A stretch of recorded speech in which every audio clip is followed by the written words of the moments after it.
Chinese kangkong with baboy. O, nakita nyo guys. Nara o, itong Chinese kangkong. O, nakita nyo. Sumuni siya. Nara ang lamas, naka-ready ng ahos, bombay, ugang sili at sal. Ano lang guys.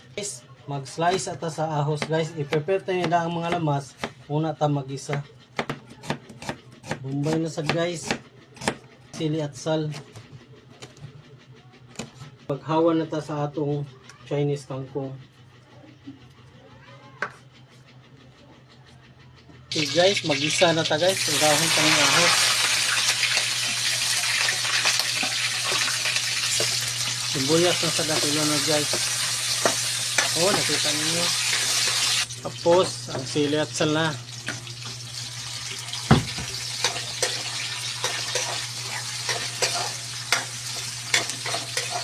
Silunod na tani ang baboy. Gisa na tani.